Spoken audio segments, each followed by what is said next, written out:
Hello everyone, I'm Dr. Barnami. I'm senior lecturer in the University of Sunderland, and it's really great to be here. And today I want to talk about a topic that is based on my heart, and I believe it is shape our world and our healthcare system. The title is Challenges of Transcultural Caring Among Healthcare Professionals, a Qualitative Study. And you can see the author is Professor Abbas Hidayat from Mashhad University of Medical Science in Iran and Abu Ali here in the University of Bristol.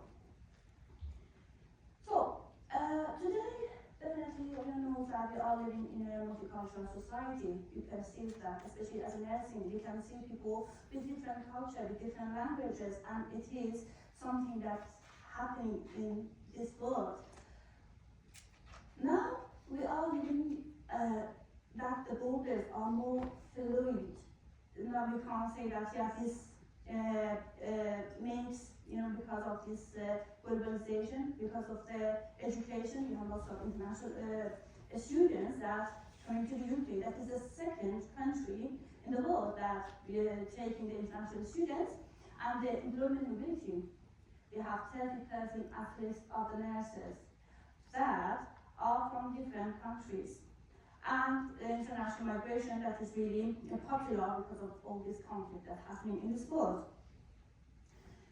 The UN stated that in 2024, the report showed that 304 million of people live outside of their country of birth, which is more millions of people are living and negotiating with different culture.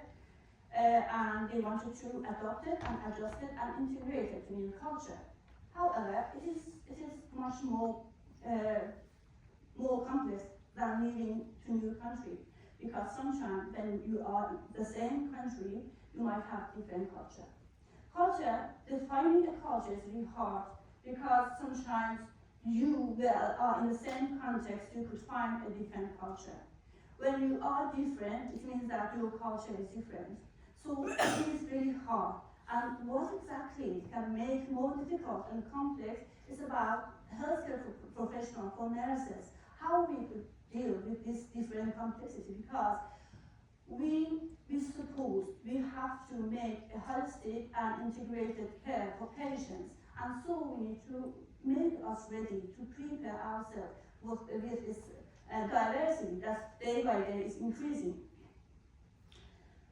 About the context, this study is part of my PhD and has been done in Iran. And why I've done this research, it was honestly the first research about the culture in Iran. And Iran is a very multicultural country and multi-ethnic. For your information, 60% of Iran is Persian, however 40 other ethnic such as Azerbaijan, Kurds, Lords, Arabs, which is magnificent, and also Iran has the majority of immigrants. 1.5 million of immigrants are living in Iran, and about 2 million of immigrants has no document, illegal immigrants. That I think this might be less because of this 6 months ago, Iran just had a very extensive deportation of immigrants, especially Afghan immigrants. So it is a multicultural society, and there are different kinds of ethnics in this context. So this multicultural communities that's happening in the world, we can't say that it is in Iran, we can't say that it is in UK or USA, it's happening all over the world. So it is not just one specific context, it's all cultures and all contexts. So this is make a challenge for healthcare professionals, what we can do to deal with this different culture, how we could prepare ourselves to improve our equity and the quality of care. I'm sure as a nurse you've heard all this terminology, cultural competencies, cultural humility and cultural sensitivity. That's really popular, and there are some intervention, there are some education in NHS definitely. And it is just for improving the cultural intelligence and improving cultural knowledge of nurses. So there are some interventions that are happening that is very good. However, we need much more way to improve all the cultural knowledge among nurses. Something that I want to concentrate here is about the transcultural caring. Transcultural caring is a theory that's emerged by a nurse. And Madeline Leininger in mid-20th century developed the concept of transcultural caring. And this transcultural caring is very long ago, and it is mentioned that we need to have a supportive, holistic care for the patient, a culture of ingredient care for patients. And to be honest with you, this transcultural caring is one of my favorites since I started my PhD. And when I was in Iran, and I believe that there's nothing about the transcultural caring in Iran. When I moved to the UK, I found there's not even much information or much education in the UK about the transcultural caring for nurses. However, when I searched in USA, I found out different kind of education, especially for nurses, midwifery, healthcare professionals, when they are starting their career, so make them ready before entering to the practice to understand this transcultural caring. So my study, because I am a nurse, because I want to focus in healthcare setting, I concentrated on transcultural caring proposed by Madeline Leininger. And the topic is explore healthcare professional experience of caring for immigrants in Mashhad, one of the city in Iran, and it's grounded based on the Leininger transcultural theory. So, about the method. This was a qualitative study, but it's been part of my PhD project. My PhD project was ethnography, and part of the research that I wanted to make a triangulation, I interviewed with healthcare professionals for the challenges of healthcare setting that immigrants have to access to the health service in Iran. So for these, the participants that I concentrated was 8 healthcare professionals, and I tried to concentrate on their experience, because the experience is very important when you are working, especially with immigrants, because culture is something that you need to hear, to perceive, and to you need to negotiate, and you need to struggle with the cultural issues that you might have with the clients that refer to. So this 5 years was enough to gain their experiences. And I tried to make a proposal something, so I didn't only concentrate on nurses, I tried to concentrate on all front line healthcare professionals, GPs, midwives, and nurses to understand and grab their experience.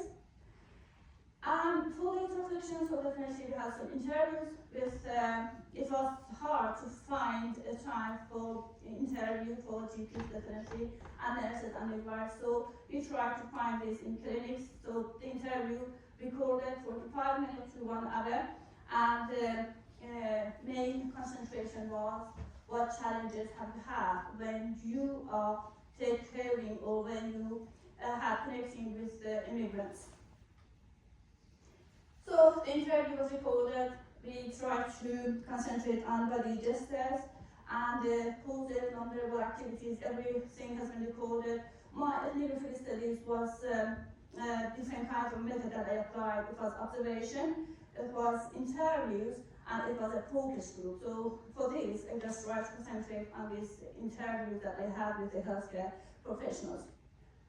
And here, the ethical approval has been maintained, and informal consent obtained, and all the confidentiality and anonymity of information perceived.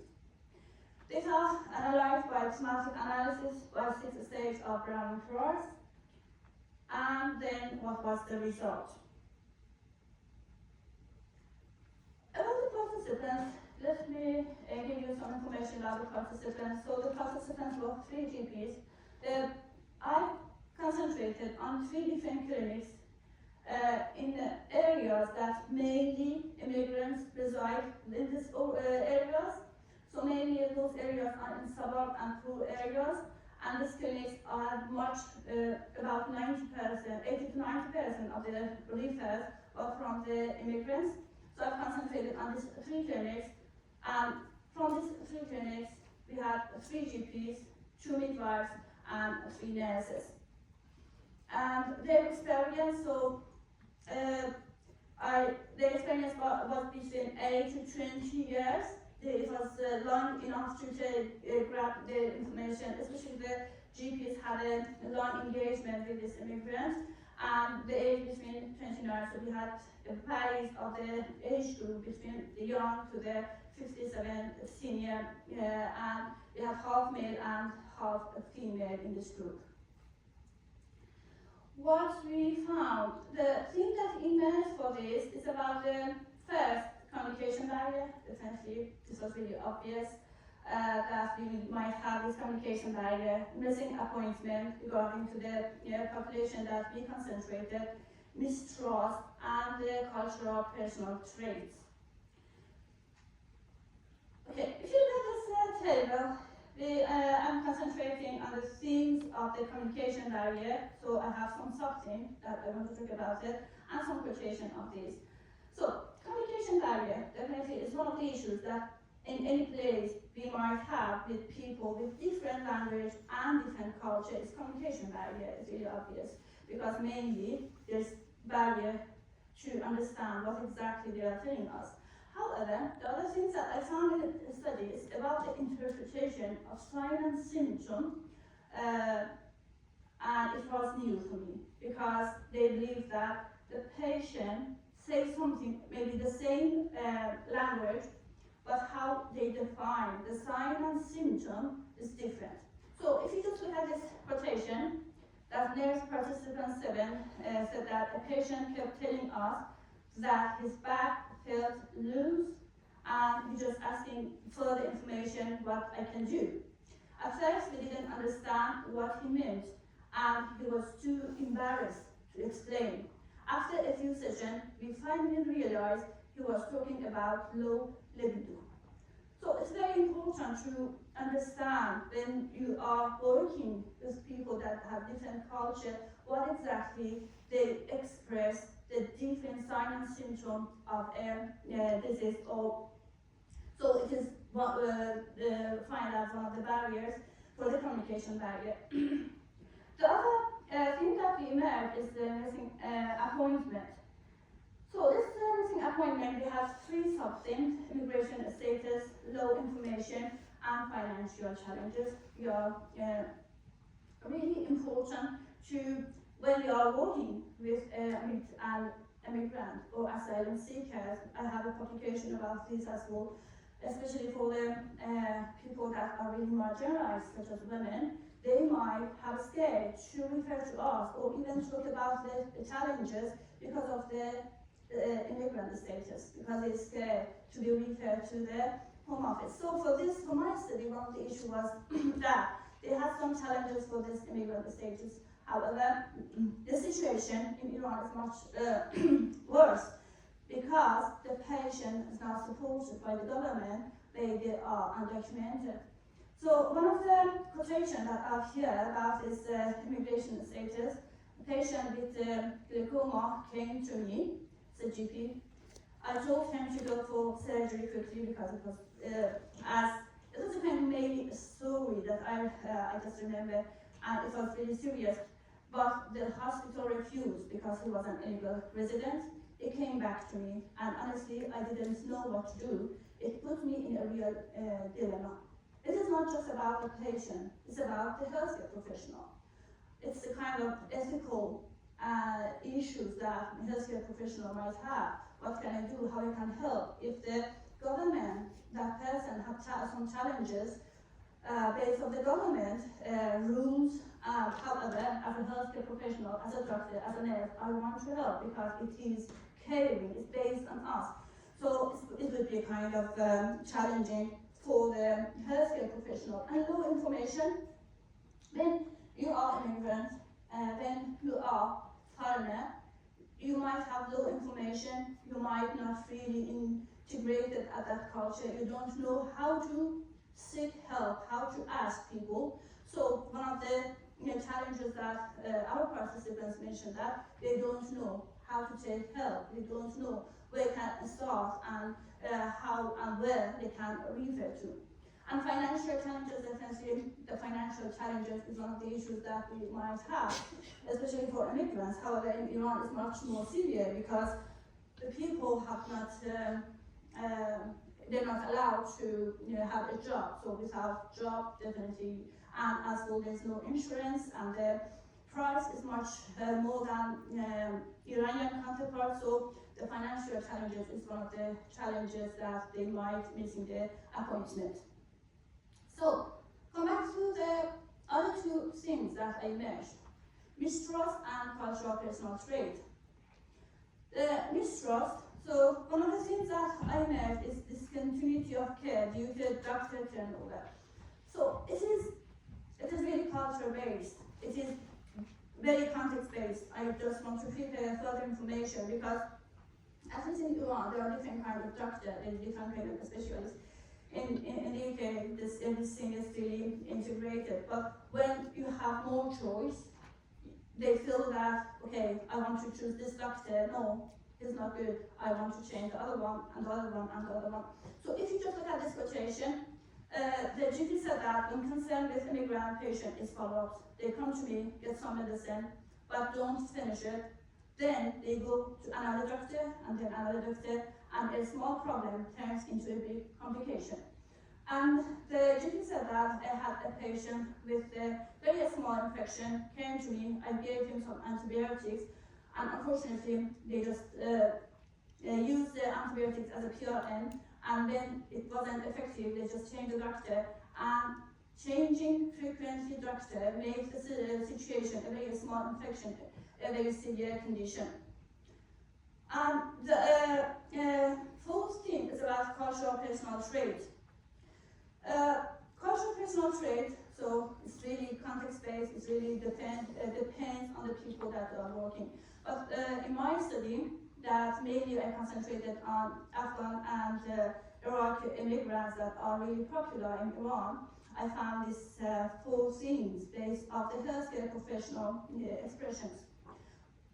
So one of them is male decision maker, okay, and then the other one is about the modesty and fatalism, mental health stigma and tendency to traditional remedies. I don't want to concentrate on this male decision maker. It's one of the stories that always alive in my mind, and as well one of them is about the modesty. About the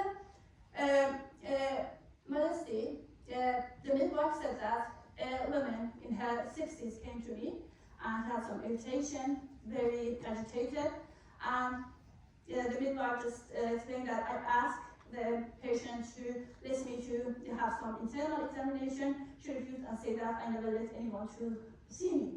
Even after 9 births, have delivery at home, he didn't let anyone to, or any doctor or midwife to have any examination of her. But finally, when he did that examination, he found that,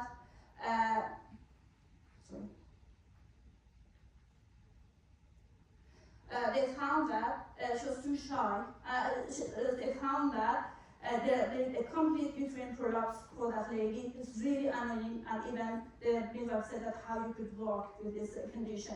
And then they said that why? He said that I'm too shy to tell the family in 60s. And then the other stories about the midwife said that I had a patient with uterine fluids. I gave her medicine to stop the bleeding and advised urgent surgery. Later she came back and said her husband wouldn't allow it. He told her if she had the surgery, he would divorce her or marry another woman. And the other expression that honestly is always in my brain is that the midwife said that, the husband said that the woman without uterine is not a complete woman. So it is a culture that we, understanding this information could help us how to deal with the patient. So we have definitely based off these, this transcultural caring could be embedded in different contexts because we have this kind of diverse people, and it's very important to understand this. So it could be applicable educational system. So it's really important to integrate transcultural caring module into nursing and medical curricula. And it's very important for practice to provide ongoing professional development and cultural competencies. And there are some NHS framework, but there are some challenges. And that's really important. I just want to say that for research, if we want to make a research, it has to be co-designed, tailored, and we need to involve patient and public in our research because it is their issue and they know the culture more than us. Thank you so much.